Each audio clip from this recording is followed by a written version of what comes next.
Salut les amis, moi c'est Valentin de l'entreprise Horseman. Aujourd'hui on va vous présenter une voiture des années 2000, la plus européenne des américaines. Est-ce que vous avez trouvé? Non? Suivez-moi.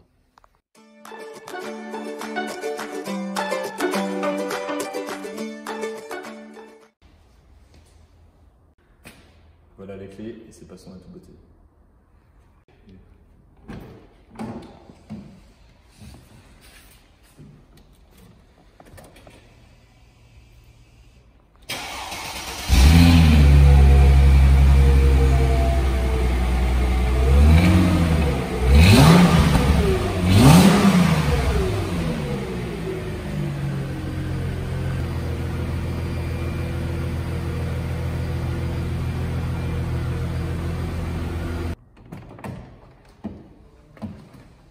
Vous avez compris, c'est une Chrysler Crossfire de 2006, noire, jante noire. Donc la particularité de la voiture, évidemment, comme toute Crossfire, c'est la dissymétrie des jantes. Vous avez des jantes 19 pouces à l'arrière et 18 à l'avant. On monte bien sûr plus large à l'arrière.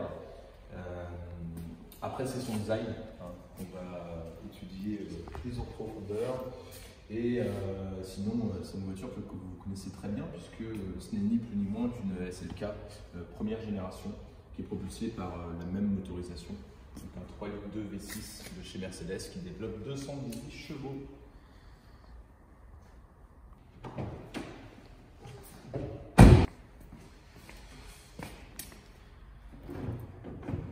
Ça bloque. C'est parce qu'il y a une tirette. Donc voilà le moteur. 3 litres de V6 Crossfire. Ce que vous voyez, cette délicieuse partie en plastique n'est ni plus ni moins que le filtre à air qui va se dégager en deux conduits. Voilà, que l'on trouve chez Mercedes également. 218 chevaux, d'une couplitude de 350 Nm, me semble-t-il. Vous remarquerez la taille du verre de capot. Paf! Et là, on rentre dans le vif du sujet. Là, on y est, là. Alors, pourquoi Crossfire? Pourquoi Crossfire? Mais tout simplement par rapport à la ligne de la voiture.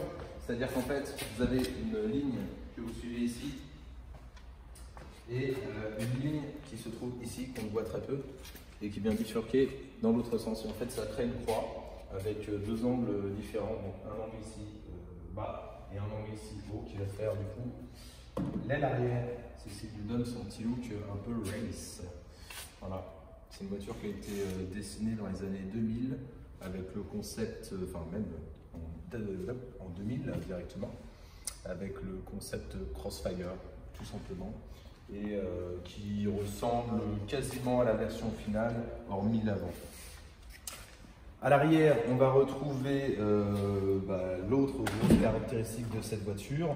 C'est à l'époque, il y en avait très peu quand même, échappement double sortie, carré, et puis l'aileron amovible qui va sortir dans les 120 km/h, qui offre un appui léger.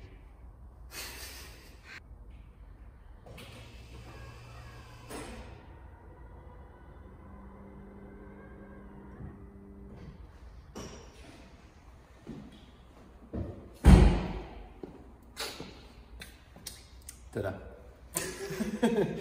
Voilà, aileron sorti. C'est un système très simple, il y a juste une motorisation. L'autre caractéristique de cette voiture, c'est que si j'appuie sur le coffre comme ça, je ne peux pas l'ouvrir. Donc je vais être obligé de rentrer à l'intérieur pour l'ouvrir. C'est pas une caractéristique. Voilà. Et là, ça marche mieux. Hop, et oui, donc la grosse caractéristique de cette voiture, également, c'est son coffre qui est très grand. Vous voyez, je peux me mettre tranquillement. Et là, on est bien. On va presque même refermer. C'est ce qu'on va faire.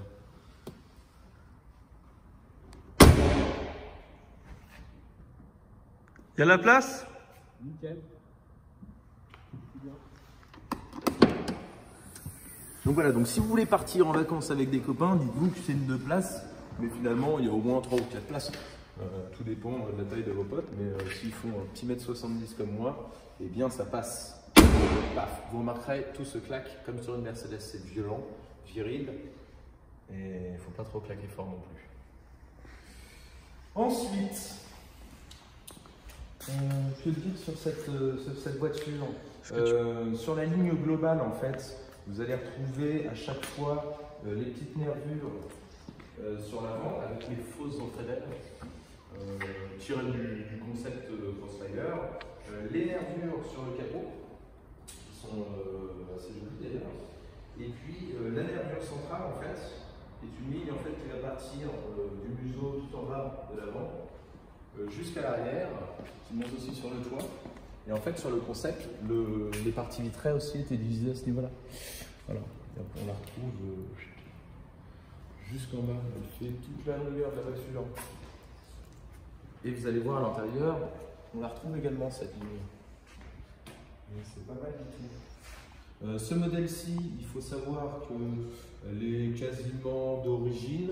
Il y a juste la calandre chromée qui a été rajoutée, parce que l'origine c'est quand même plus fin, et les phares qui sont légèrement teintés. Si jamais un jour vous avez en acheté une, il faut savoir que les phares s'alignent très très vite et la carrosserie est très sensible. Le vernis prend énormément les rayures. Voilà. Ces particularités-là, et également à vérifier toujours les ailes arrière qui sont en acier et évidemment qui rouillent assez rapidement également. Voilà, bah écoutez, on va passer à l'intérieur et voir un petit peu ce qui s'y passe. Vous allez voir, c'est très commun à une autre voiture, dont je vous parlais tout à l'heure, la SLK, première génération. C'est parti.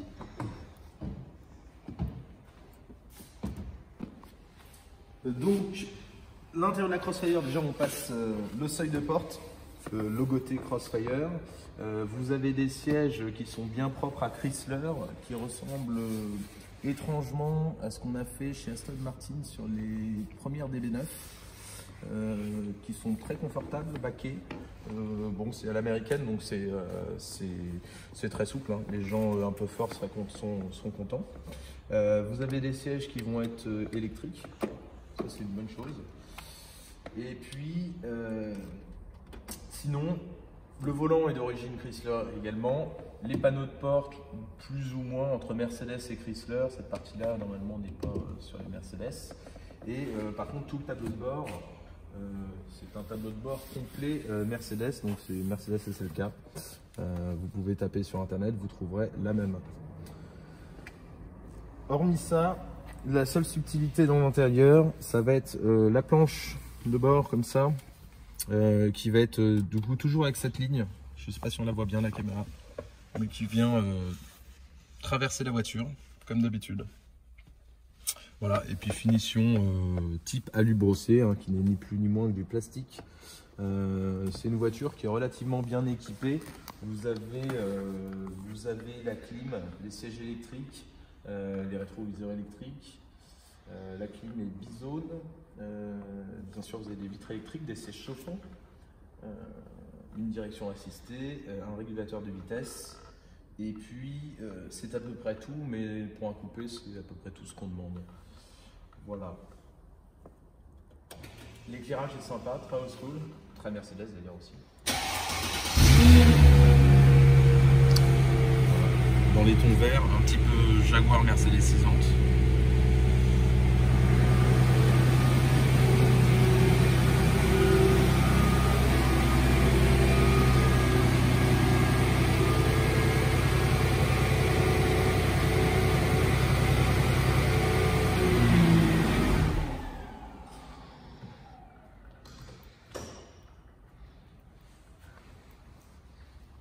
Et hormis ça, il me semble qu'on a fait le tour de cette jolie voiture. Alors c'est une voiture qui ne va pas plaire à tout le monde parce qu'elle a un design qui est quand même très tranché. Donc il y a des gens qui vont aimer ce côté néo-rétro, hein. C'était les époques, hein, l'époque ITT, Mini, etc. En tout cas c'est un beau design, un petit peu comme sur une Audi de l'époque. Rose Meyer. Tu vois, on trouve les mêmes herbes. Que dire d'autre?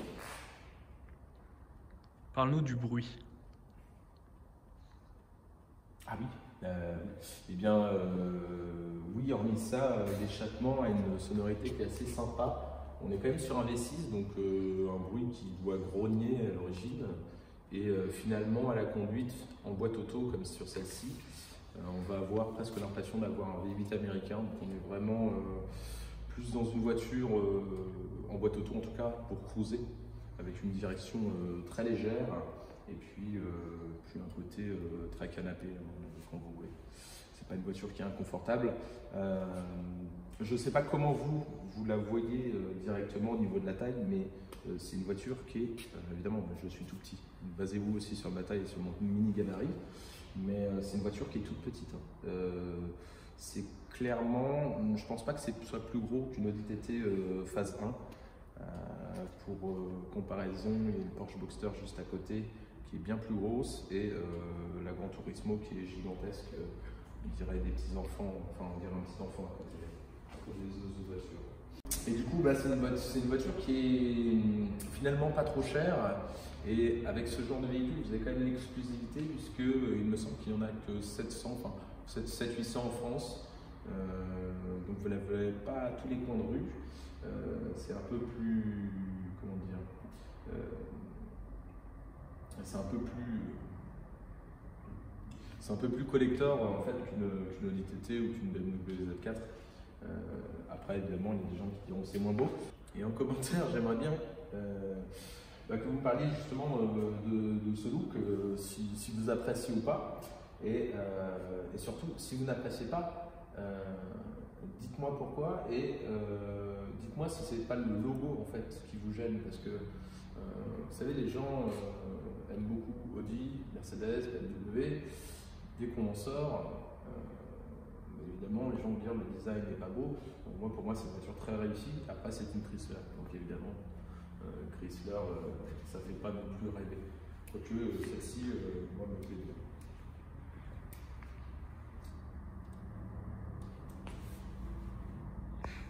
Bien voilà, fin de la vidéo. Donc n'hésitez pas à me dire ce que vous avez pensé de ce véhicule, ce que vous avez pensé de ma belle prestation.